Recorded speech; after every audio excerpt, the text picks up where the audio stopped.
Muy buenas niños elegidos, ¿qué tal estáis? En el vídeo de hoy vamos a pegarle un repasito a las reglas del nuevo TCG de Bandai, el juego de Digimon, que ya ha salido a la venta. Nosotros lo tenemos disponible en la página web y en la tienda física. Así que si acabas de empezar, tienes dudas con alguna regla o te lo estás planteando, pues pasa y ponte cómodo, que arrancamos. Bueno, pues lo primero que vemos cuando abrimos el Starter Deck es que tenemos dos dorsos diferentes de carta. Por un lado tenemos las de color blanco que pertenecen a los Digihuevos y por otro lado tenemos las de color azul que son las del mazo principal. Las cartas de los Digihuevos son el mazo que tendremos de apoyo, en el que podremos llevar de 0 a 5 cartas, ¿vale? No es necesario tener un mazo extra de Digihuevos para poder jugar, pero bueno, por lo que hemos podido ver hasta ahora sí que es recomendable. Por otro lado, las de color azul son las cartas de Digimon, de Tamer y de opción, que vendrían a ser las cartas mágicas. En las cartas de Digihuevo tenemos la información de nivel, del nombre, el color, el número de carta y la rareza. También tenemos por aquí el atributo o el tipo y la etapa o el stage, ¿no? Como más conocido es en el juego. Y además tenemos la habilidad de efecto heredado. En las cartas de Digimon tenemos el coste para jugarlo, tenemos el Digimon Power o poder de ataque y el coste de Digievolución. En la zona esta de aquí iría el efecto de la carta en el caso de que lo tuviera. Después tenemos, como en la otra, el color de la carta, el nivel, el nombre, también el número de carta con la rareza y la etapa, el atributo y el tipo. También abajo tenemos una habilidad heredada que podremos utilizar cuando evolucionemos con el siguiente Digimon.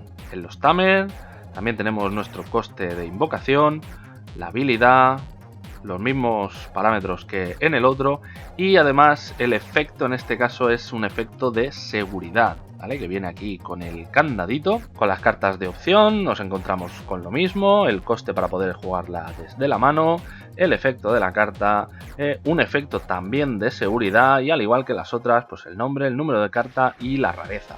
Ahora que ya sabemos los tipos de carta, vamos a echar un vistazo a la distribución del tablero. En el lado superior izquierdo del tablero tenemos nuestra pila de seguridad. Esto es tu muro de defensa en la partida, la vida. Cuando recibes un ataque, pierdes una de estas cartas de seguridad de tu pila. Y si recibes un ataque y no tienes carta de seguridad en la pila, pues entonces automáticamente pierdes. En la parte de la derecha es donde colocaremos nuestro mazo y en la parte de abajo del mazo es donde iremos colocando las cartas eliminadas, que vendría a ser la papelera. Otra de las zonas que tenemos en el campo es la zona de los digihuevos, la zona de crianza, donde iremos eclosionando nuestros huevos para poder ir evolucionando a los Digimon.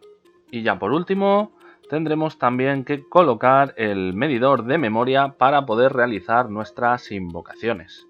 Ahora explicaremos un poquito su funcionamiento porque es importante de cara a la partida que sepas controlar bien este medidor de memoria, ya que es lo que te va a dar ventaja en la partida con respecto a tu rival. Ahora que ya conocemos la composición del tablero y el tipo de cartas que tenemos, vamos a echar un vistacillo a las reglas y a ver cómo iría funcionando una partida y cada una de sus fases. Para los preparativos de inicio, pues primero barajaremos nuestro mazo y una vez que lo tengamos barajado lo colocaremos en la zona de la derecha. Una vez que hayamos barajado, robaremos las 5 primeras cartas de arriba del mazo sin mirarlas y serán las cartas que sean nuestra pila de seguridad. Y ahora tocaría hacer lo propio con el mazo de Digihuevos. También hay que barajarlo un poquito y lo dejaremos también colocado boca abajo en su zona. Una vez que ya tenemos hecho esto, robamos las 5 primeras cartas del mazo y esto será nuestra mano inicial. Se decide el jugador que empieza, pues podéis lanzar una monedita cara o cruz, podéis tirar un dado a paro impar o como dicen las reglas del juego podéis echar un piedra, papel, tijeras y así, bueno, pues hacerlo como le gusta a los japos, ¿no? Bueno, al comienzo de la partida el primer jugador que empieza no robará la carta de turno, ¿vale? Durante cada uno de nuestros turnos pues tendremos que ir robando una carta de nuestro mazo, además de por otros efectos que ahora veremos, ¿no? Pero el jugador que empieza la partida no roba. tiene la ventaja de turno, con lo cual vamos a empezar a ver un poquito el funcionamiento. Bueno, pues ya lo tenemos todo preparado, vamos a ver cómo funciona el coste de la memoria para poder hacer nuestras invocaciones y también poder jugar nuestras cartas de opción. El jugador que empieza tendrá el contador en memoria 0. Para poder utilizar una carta, recordemos que tiene un coste de memoria en el que tendrá que desplazar hacia el lado de su oponente pues el número requerido, ¿no? En este caso, pues para jugar esta carta tendríamos que mover el contador a 3 y entonces automáticamente acabaría nuestro turno, ¿vale? En el momento en que un contador de memoria pasa al lado del rival, acaba nuestro turno.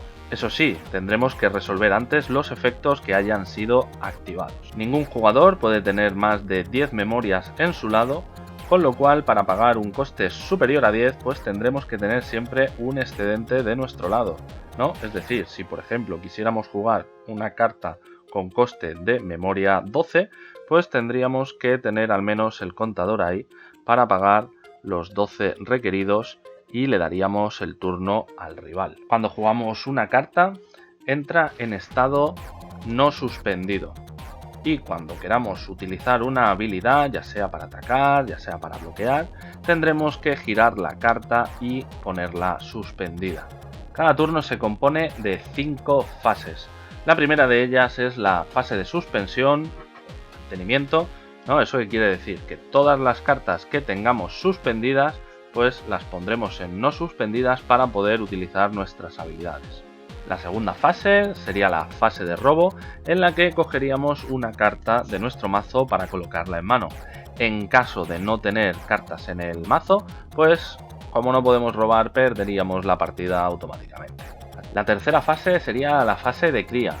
En esta fase puedes hacer una de las siguientes acciones: eclosionar un digihuevo o mover un digimon de la zona de cría a la zona de batalla. Eso sí, los Digimon que sean de nivel 2 o inferior no pueden entrar en la zona de batalla. Cuando mueves un Digimon de la zona de cría a la zona de batalla, no se considera jugar un Digimon, con lo que los efectos de juego no se activarán en este momento. También puedes optar por no hacer nada, simplemente continuar con tu turno y entrar en la cuarta fase, que sería la main phase, ¿no? O fase principal. Durante la fase principal puedes realizar 5 acciones tantas veces como quieras y en cualquier orden, pero recuerda que si el contador de memoria supera en un número mayor a 0 en el lado del rival, terminará tu turno. Las 5 acciones que podemos hacer son jugar un Digimon, también podemos digievolucionar, jugar un Tamer, usar una carta de opción o atacar. Vamos a ver con un poquito más de detalle cada una de estas acciones. Por ejemplo, pongamos que tenemos 3 de memoria. Pues una de las cosas que podríamos hacer es jugar un Digimon desde nuestra mano, pagando un coste de 2 en este caso. Pondríamos el contador de memoria ahí y ya tendríamos invocado nuestro Digimon de nivel 3. Eso sí, el turno en el que entra el Digimon en juego no puede realizar ningún ataque. Y no hay límite de cuántos puedas jugar siempre y cuando sigas teniendo memoria suficiente para poder realizar la invocación sin darle el turno a tu rival. Además, no tienes límite de cuántos Digimon puedes bajar y tener en tu campo. Otra de las acciones que podemos hacer, que es la de digievolucionar, tendremos que pagar el coste de digievolución. Tendremos que hacerlo sobre un Digimon que tenga el mismo color que requiera este coste. En este caso estamos jugando con un mazo que lleva todo cartas amarillas, con lo cual no tendremos ningún problema a la hora de hacer una digievolución. Las digievoluciones las puedes hacer tanto en el campo como en la zona de cría. En este caso, como nos requiere que el Digimon sea un nivel 2, este al ser nivel 3 no podemos, pero el que tenemos en la zona de cría sí. Lo colocamos encima y esta carta, además de evolucionar, ha ganado el efecto heredado de la carta que se queda debajo. Cuando una digievolución se completa, tienes que robar como bonus una carta de tu mazo y colocarla en tu mano. Si un Digimon, cuando digievoluciona, está suspendido, permanecerá suspendido. Es decir, si digievolucionamos a Gatomon, tendríamos que hacerlo tapeado y mantener así la misma posición que tenía el Digimon anterior. En el caso de que el Digimon tuviera un efecto cuando digievoluciona, se activará después de resolver el bonus de robar cartas. Las cartas que quedan debajo del Digimon evolucionado se convierten en cartas de digievolución, y las cartas de digievolución y el Digimon se tratarán como una única carta, con lo que, si es eliminado del juego, se pondrán todas las cartas que tenga debajo en la zona de la papelera. Para jugar un Tamer realizaremos la misma acción. Tendremos que mover el contador 2 casillas a la derecha, en este caso, que es su coste de 2. El Tamer que hemos colocado tiene un efecto que se activa durante el turno de nuestro oponente, que los Digimon de seguridad tienen 2000 puntos de ataque extra. Así que si nuestro oponente nos atacara y se revelara un Digimon de seguridad en nuestra pila, pues automáticamente ganaría 2000 puntos de ataque a la hora de enfrentarse al Digimon de nuestro rival. Pero bueno, ahora veremos un poquito con más de detalle cómo funciona la fase de ataque. Primero, vamos a ver cómo se jugaría una carta de opción. Para la carta de opción, tendremos que hacer igual que con el Digimon y el Tamer. La colocamos en la zona de batalla, pagamos el coste que requiera y utilizaremos la habilidad que está en esta zona. Esta habilidad, por ejemplo, haría que todos los Digimon de nuestro oponente perdieran 2000 puntos de ataque. ¿Qué pasaría si un Digimon se queda con 0? Pues que automáticamente se pondría en la papelera. Una vez que hayamos resuelto el efecto de nuestra carta de opción, la colocamos en la papelera y ya se considera la carta jugada. Para realizar un ataque, tendríamos que suspender nuestro Digimon y elegir un objetivo. Tenemos dos opciones, bien atacar la pila de seguridad del rival o bien atacar a otro Digimon que tenga él suspendido. Un Digimon que no esté en suspensión no puede recibir un ataque, a menos que alguna carta o efecto diga lo contrario. Si el Digimon que está atacando en este momento tiene algún efecto when attacking, es decir, cuando ataca, se activará en este momento. Este Digimon, por ejemplo, si tienes 4 o más cartas de seguridad, ganas una memoria, es decir, pues en este caso no podría estar ahí porque es del rival, ¿no? Pero si estuviéramos en 0, pues ganaríamos una memoria, se colocaría en 1. Si cuando atacamos elegimos a un Digimon de nuestro oponente, se enfrentarán el uno al otro y ganará el que más Digimon Power tenga. Es decir, que si nuestro rival tiene uno de 2000, por ejemplo, y nosotros atacamos, él enviaría su Digimon a la papelera. En el caso de que haya un empate, los dos mandaríamos el Digimon a la papelera. Otro aspecto a tener en cuenta es que un Digimon cuando recibe un ataque no pierde power, ¿vale? Es decir, si tú, por ejemplo, recibes un ataque de 2000 y el tuyo tiene 4000 y después recibe otro ataque, sigue teniendo 4000. Si declaramos ataque al oponente y tiene al menos una carta de seguridad, se revela la que esté en la parte superior. Esta acción se llama chequeo. Si la carta chequeada tiene un efecto de seguridad, se activa. Y esta activación no tiene coste de memoria. Y además, si fuera una carta de opción, como es en este caso, se ignoran las restricciones de color. Una vez que se resuelvan los efectos de seguridad, la carta se colocará en la papelera. Ahora, ¿qué pasaría si no tiene efecto de seguridad la carta que se resuelve? Pues vamos a ver otro ejemplo. Si un Digimon es revelado de esta forma, se convierte en un Digimon de seguridad. Al igual que en un enfrentamiento entre Digimones de la zona de batalla, ganará el Digimon que tenga el Damage Power más alto. Los Digimon de seguridad no se tratan como si fuera un Digimon regular, con lo que no se pueden activar efectos contra ellos. Tampoco pueden activar sus efectos a menos que sean efectos de seguridad. En este caso, además, la carta no tiene ninguno, con lo cual no podríamos aplicar ningún efecto. Ni de seguridad, ni normal, ni nada. Si el Digimon que ataca es derrotado, se elimina y el ataque termina. Aunque gane nuestro Digimon, al finalizar el ataque también lo tendremos que colocar en la papelera. Una vez que termine el ataque y hayamos puesto el Digimon en la papelera, nuestro oponente puede continuar bajando bichos, puede continuar utilizando cartas de opción, puede seguir bajando Tamers, siempre y cuando le queden todavía contadores de memoria para poder utilizar antes de que nos dé el turno al pagar un coste que mueva el contador hacia nuestro lado de la tarjeta. Ahora, si atacamos y nuestro oponente no tiene cartas en la pila de seguridad y el ataque se completa porque no hay ningún efecto que lo niegue, ganas la partida. Si un ataque requiere de un chequeo múltiple cuando un Digimon tiene la habilidad de Security Attack más X o ataque de seguridad más X, se irán revelando las cartas de la pila de seguridad 1 a 1. Es decir, si tuviera un Security más 1, pues primero se resolvería la primera carta. En el caso de que él continúe el ataque, colocaríamos esta carta y tendríamos que revelar la siguiente para el chequeo. Y al igual que el anterior, al finalizar los efectos tendríamos que colocarla en nuestra papelera. Ahora, si un Digimon es eliminado en un chequeo o devuelto a la mano del jugador, el ataque finaliza y los chequeos restantes no se realizan. Ahora, si a un jugador no le quedan cartas en la pila de seguridad, pero el jugador atacante tiene que resolver todavía un efecto de ataque de seguridad extra, el ataque finaliza y la partida continúa, aunque no queden cartas en la pila de seguridad.